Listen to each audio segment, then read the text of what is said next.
বুড়ির ঘরের বুড়ি, আমার ফ্যামিলি মেম্বার সবাই আসছে, কেউ এখনো খাওয়া শুরু করে না, তুই ঠিক নিয়ে খাওয়া শুরু করছিস। এই তোর জিব্রাটা তো বড় কেন? হ্যাঁ, তোর জিব্রা যে এত তারপর তোর জিব্রাটা সোজা হয় না? হ্যাঁ ইমু, তুই এটা কি করলি? আর তোর মায়ের মতো তোর শাশুড়ির গায়ে তুই হাত তুললি? ছি ইমু, ছি। ভাবি, আমিও সবার সাথে একমত। উনি এমন কি অপরাধ করছে যার জন্য তুমি ওনার গায়ে হাত তুললা? উনি মুরব্বী মানুষ, এক পিস মাংসই না হয় মুখে দিছে, তাই বলে তুমি আমাদের সবার সামনে তোমার শাশুড়ির গায়ে এভাবে হাত তুলতে পারলে? এটা তোমার মোটেও উচিত হয়নি ভাবি। বৌমা, তোমরা তো সবাই খাইছো সকালে, কিন্তু আমি তো কিছুই খাই নাই। আমার অনেক খিদে লাগছিল, তাই তো আমি মাংসটা প্রায় খাইছি। দেখছো বাবা, দেখছো এই মহিলার কাজ দেখছো তুমি? হ্যাঁ, আমার বাড়ি থেকে সবাই আসছে, এখন সে সবার সামনে এসব বলেন আমার মান সম্মানটা খুয়াইতে চাইতেছে। সবার সামনে আমার মান সম্মান নষ্ট না করলে তোমার চলতেছে না। এখন এগুলো বলে কি বোঝাতে যাচ্ছে জানো? যে আমি তাকে খেতেই দিই না, আমি তাকে তো অভাবে রাখি, কষ্টতে রাখি, বুঝছো না? উনি এই সমস্ত করে বাবা, সারাটা দিন রাত আমার কলিজা তো জ্বালা জ্বালা করে খায় ফেলে এই মহিলা। আচ্ছা ঠিক আছে, তোর কথা মানলাম, উনি না হয় খেয়েছে, এই জন্য তুই এতগুলা লোকের সামনে তুই তোর শাশুড়ি গায়ে হাত তুলবি? ছি, তোকে কি আমি এই শিক্ষা দিয়ে বড় করেছিলাম? বল, তুই এটা কি করলি? মানে তোর শাশুড়ির গায়ে হাত তুললি তুই, তাও আবার সবার সামনে? কোনো অপরাধ ছাড়া একটা মানুষের গায়ে তুই কিভাবে হাত তুলিস? আমার খুব লজ্জা লাগতেছে তোকে নিজের ভুল পরিচয় দিতে। আরে বাবার বাবা, বুঝলাম না, সবাই মিলে আমাকে ভাবে ধরছো কেন? হ্যাঁ, আর আমি কি বুঝতেছি না আমি কি করছি না করছি? তোমরা কেন তো সিনকেট করতেছো? একটা সিলি একটা ম্যাটার। হ্যাঁ, ওনার তো বোঝা উচিত ছিল, তাই না? উনি তো সেটা বোঝে নাই। আর ভাই তুই এত কথা বলিস না, অনেকদিন পর আমার বাসায় আসছি, খাওয়া দাওয়া কর, আর ভাবিকে নিয়ে আমরা বিকেলে ঘুরতে যাবো। এগুলোতে না শুধু শুধু মাথা ঘামাস না, আর আমার সাংসারিক ব্যাপার আমি ঠিক বুঝে নেবো। তোরা খাওয়া শুরু কর। সিলিমিটা তোর কাছে এটা সিলিমিটা? তুই মায়ের মতো শাশুড়ির গায়ে হাত তুললি এতগুলো লোকের সামনে, এটাকে তুই কোনো কিছু মনে করছিস না? আচ্ছা এমন, আজকে যদি তোর মা বেঁচে থাকতো আর তোর ভাইয়ের ওয়াইফ যদি তোর মার সাথে এই আচরণটা করতো, তুই কি মেনে নিতে পারতি? তুই মেনে নিতে? আমি আমি কখনো ভাবতে পারিনি যে আমি আসলে একটা মেয়ে জন্ম দেয়নি, মেয়ে নামে একটা কুলাঙ্গার জন্ম দিয়েছি।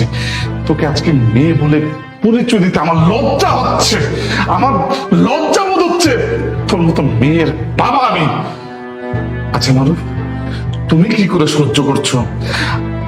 এমন না হয় ভুল করেছে, তার শাশুড়ি গায়ে হাত তুলেছে, যার গায়ে হাত তুলেছে উনি তো তোমার মা, জন্মদাত্রী। তোমার সামনে তোমার মাকে এই ধরনের অপমানমূলক কাজ করেছে, তুমি এই বিষয়ে কিছুই বলবে না? তুমি চুপচাপ থাকবে? তুমি কি বোবা হয়ে গেছো? মারো, বাবা তো একদম ঠিক কথা বলছে। তুমি কিভাবে চুপ করে আছো? তোমার সামনে তোমার বউ তোমার মায়ের গায়ে হাত তুলছে, আর তুমি কিচ্ছু বলতেছো না? আরে বাবা, আমার তো মা বেঁচে নেই। কেউ যদি আমার বাবাকে নিয়ে একটা খারাপ কথা পর্যন্ত বলে, আমি তো তাকে জায়গায় জিন্দা দাফন করে দিব। আর তোমার সামনে তোমার মায়ের গায়ে আমার বোন হাত তুলো, তুমি তাকে কিচ্ছুই বলতেছো না? আমি জাস্ট ভাবতে পারতেছি না বাবা। ভাইয়া, এখানে বলার কি আছে? ইমো যেটা ভালো মনে করেছে সেটাই করেছে, আর আমার মা হয়তো বা কোনো অপরাধই করেছে, আর অপরাধ না করলে তিনি কোনো হাত তুলতো না।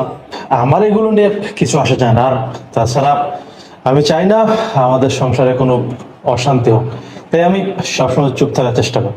ছি মারুফ, ছি। আমার ভাবতে অবাক হচ্ছে, তোমার মতো একটা কুলাঙ্গার সন্তানের কাছে আমি আমার মেয়েকে বিয়ে দিচ্ছি, যার সামনে কিনা তার মাকে তার ওয়াইফ অপমান করছে, মারছে। আমি কখনো ভাবতে পারিনি। আমি তো ভেবেছিলাম তুমি একটা সোনার টুকরো ছেলে, এখন তো দেখছি না, আমি ভুল করেছি। সোনার টুকরো না, তুমি কাচের টুকরো, যোগ্য না। তোমাকে আর কি বলবো? যেখানে আমার জন্ম দেওয়া কন্যা সেই তার বাবার নীতি আদর্শকে মাটিতে মিশিয়ে দিয়ে মায়ের মতো শাশুড়িকে মেরেছে।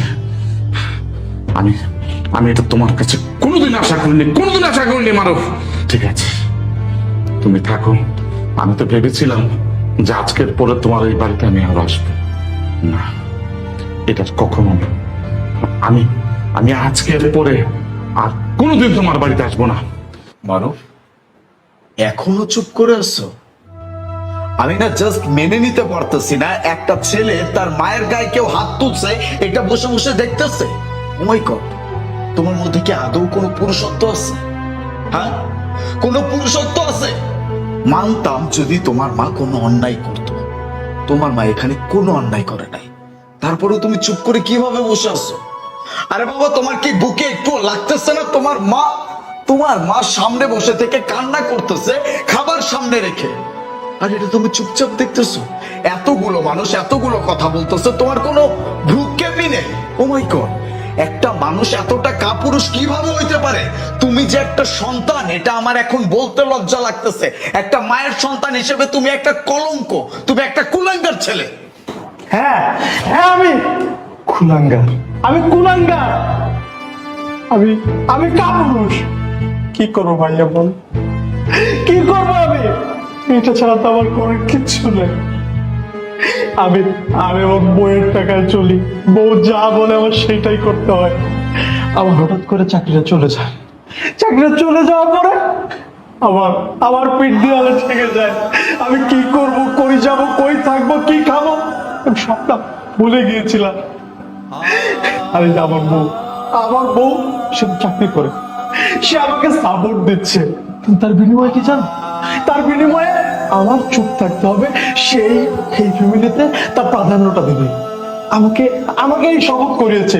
আমি কি করব? আমি সবকিছু দেখি, আমি সবকিছু শুনি, আমার কষ্ট লাগে, তুমি কিছু বলতে পারি না ভাইয়া। বাবা বিশ্বাস করেন, আমি কিছু বলতে পারি না। আমার এই বুকটা ফেটে যায়। আমার সামনে আমার বউ আমার মায়ের গায়ে হাত তুলে আমি চুপ থাকি। কেন চুপ থাকি আপনারা বুঝেন না আপনারা? এই যে আপনার মেয়ে সবটা সময় আমাকে খাওয়ার কোটা, বাসা ভাড়ার কোটা, আমি কি করছি সে কোটা, আমি বাসায় সংসারে বাজার করছি কিনা সে কোটা পর্যন্ত আমাকে দেয়।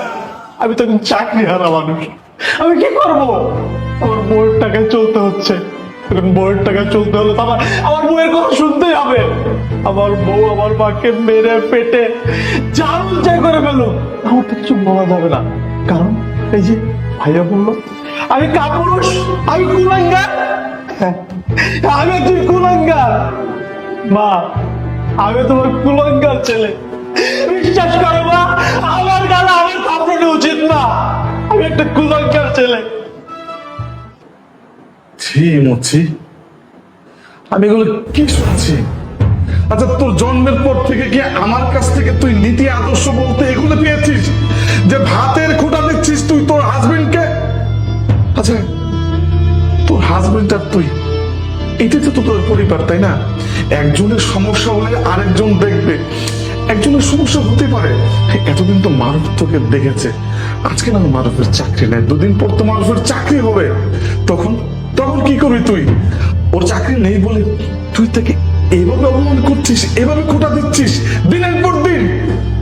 আমার আসলে সত্যি খুব লজ্জা হচ্ছে। তোর মতো একটা মেয়েকে আমি জন্ম দিয়েছি। আমি আসলে লজ্জিত যে আমি ছোট থেকে তোকে কোনো নীতি আদর্শ কিচ্ছু শিখাতে পারিনি। বাবা মারুফ, তুমি তোমার জায়গায় ঠিক আছো বাবা। আসলে আমি বুঝতে পারিনি যে তোমার মনের মধ্যে এত কষ্ট রয়েছে। আমার এই কুলাঙ্গার মেয়েটা তোমাকে এত কষ্ট দিয়েছে বাবা। যাই হোক বাবা, তুমি কিছু মনে করো না। আমি আর তোমার এই বাড়িতে থাকতে পারছি না। যেদিন আমার মেয়েটা মানুষের মতো মানুষ হবে, সেদিন আমি এই বাড়িতে আসবো। আর একটা কথা শুনে রাখ, আজকের পর থেকে মনে করবি তোর বাবা নেই, তোর বাবার বাড়ি নেই, তুই আর কোনোদিন আমার বাড়ি যাবি না। ভালো বোমা, চলো। দাঁড়াও বাবা, আলিফ দাঁড়া, তোরা কেউ যাস না প্লিজ, আমার কথাটা শোন। মা, আমারে মাফ করে দেন মা, আমি বুঝতে পারিনি আমি আপনার সাথে এত দুর্ব্যবহার করছি। আজকে আমার মার সাথে যদি আমার ভাবি এরকম করতো, আমারও তো এরকমই কষ্ট লাগতো। মা, আপনি আমার ক্ষমা করে দিন মা। আপনি যদি আমার ক্ষমা করে না দেন, আমি মরে গিয়েও শান্তি পাবো না মা। আমি যে পাপ কাজ করছি, এই হাত দিয়ে আমি আপনার গায়ে হাত তুলছি মা, আপনি আমার মাফ করে দেন মা, আপনার মেয়ে হিসেবে। মারুফ, আমাকে ক্ষমা করে দিও। একজন ওয়াইফ হিসেবে যে দায়িত্ব কর্তব্য পালন করা উচিত আমি তার কিছুই করি নাই। তুমি আমার হাজবেন্ড, কিন্তু আমি কখনো তোমাকে সম্মান করি নাই। সবসময় উঠতে বসতে তোমাকে খোটা দিয়েছি, কথা শুনেছি। আমাকে ক্ষমা করো মারুফ, প্লিজ। বৌমা, তুমি যে তোমার ভুলটা বুঝতে পারছো এতে আমি খুশি। কিন্তু বৌমা, তোমার একখানে কথা কই, তুমি যে তোমার ভুলটা বুঝতে পারছো এটাই তো আল্লাহর কাছে লাখ লাখ শুকরিয়া। আর কোনো সময় কোনো মুরব্বী লাগে এরকম কাজ করো না বৌমা, কারোর কোনো সময় অপমান করো না। তাতে ওই যে আল্লাহ বেটা একজন বসে রয়েছে, অনেক কষ্ট পায়, এরকম করো না। যাক, বিয়ে সাহেব, বাবা মা যা আমার হয়েছে তোমরা সবাই খাও, বিয়ে সাহেব খান। আচ্ছা আচ্ছা, ঠিক আছে।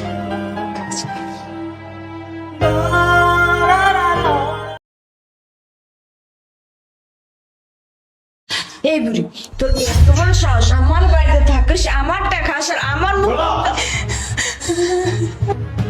তোর এত বড় সাহস, তুই আমার মায়ের চুলের মুঠি ধরছিস? না আর আলিফ, তুমি যা দেখেছো ভুল দেখেছো।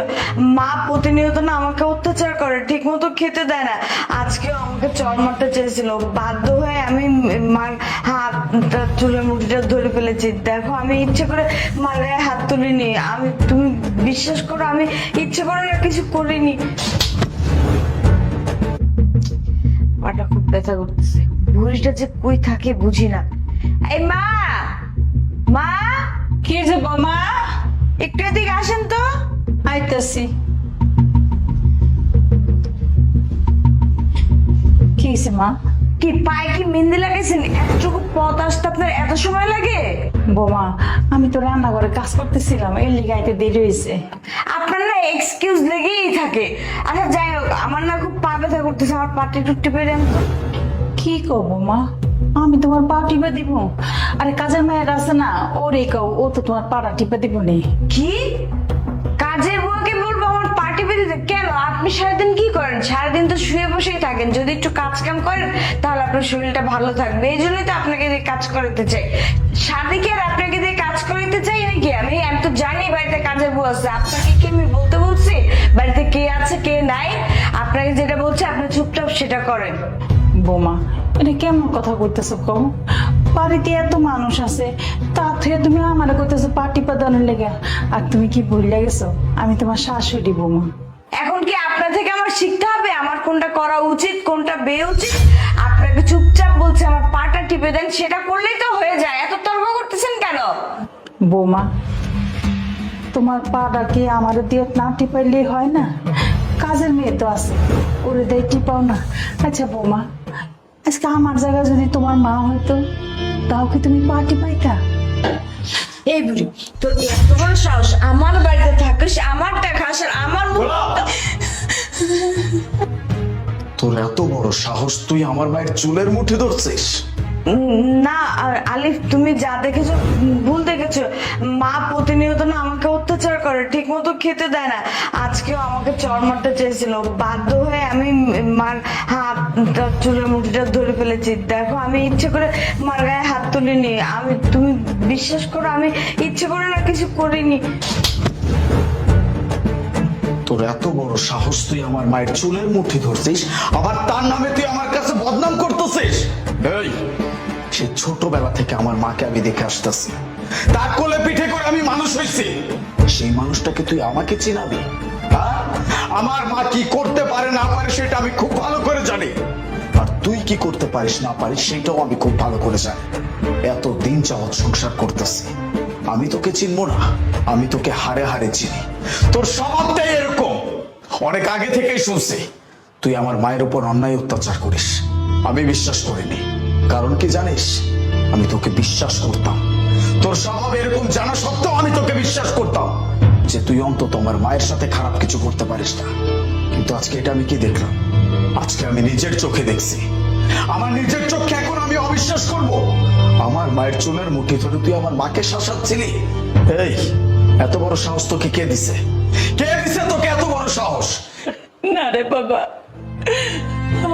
আমি বৌমারে কোনো অত্যাচার করি নাই, কোনো সময় না বাবা।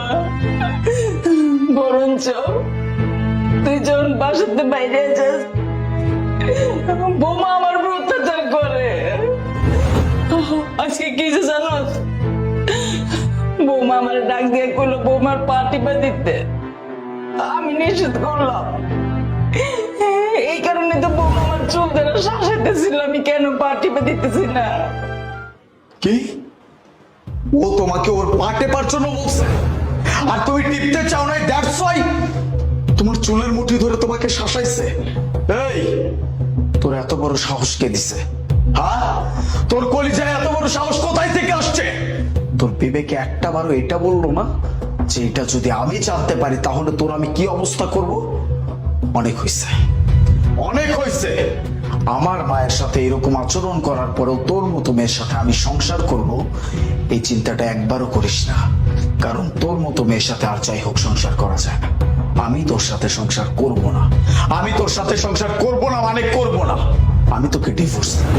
আলিফ, তুমি আমাকে ক্ষমা করে দাও, তুমি আমাকে যা খুশি শাস্তি দাও, কিন্তু তুমি আমাকে ডিভোর্স দিও না। তুমি তো জানো আমি এতিম, ছোটবেলা থেকে এতিমখানায় মানুষ হয়েছি, বাবা মা বলতে আমার কেউ নেই।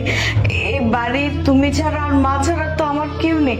প্লিজ তুমি আমাকে ডিভোর্স দিও না, বাড়ি থেকে বের করে দিও না। আমি কোথায় যাব, কিভাবে থাকবো তোমাদেরকে ছাড়া? প্লিজ আমাকে একটা সুযোগ দাও, প্রয়োজনে আমি তোমার পায়ে ধরতেছি, আর দয়া করো আমাকে একটা সুযোগ দাও। আমি আর কখনো মায়ের সাথে কোনো উল্টাপাল্টা কাজ করবো না। মা, আমার ভুল হয়ে গেছে, আপনি আমাকে ক্ষমা করে দিন। আমি তো আপনার মেয়ের মতো, তাই না? একটা ভুল নয় করেই ফেলছি, তাই বলে কি আপনি আমার সাথে এরকমটা করতে পারেন? আপনি আপনার ছেলেকে একটু বলেন না মা। তোকে বিয়ে করছিলাম শুধুমাত্র এই কারণে যে তুই অনাথ, তোর একটা পরিবার হবে, তোর মা হবে, তোর হাজবেন্ড হবে, তোর একটা সংসার হবে। আর তুই কি করলি? আমার মায়ের সাথে খারাপ আচরণ। হ্যাঁ, আরে তোর তো কপাল ভালো যে তুই একটা মা পাইছিস। সেই মায়ের সেবা যত্ন না করে তার উপর অত্যাচার করতেছিস। ঠিক আছে, সুযোগ চাইছিস না, তোকে আমি সুযোগ দিব, তবে এই বাড়িতে থেকে নয়, এই বাড়ি থেকে তুই বের হয়ে যাবি। তোকে আমি সেদিনই আমার ঘরে তুলবো, আমার বউ বলে স্বীকার করবো, যেদিন তুই নিজেকে শুধরাইতে পারবি। বেরো, বেরো।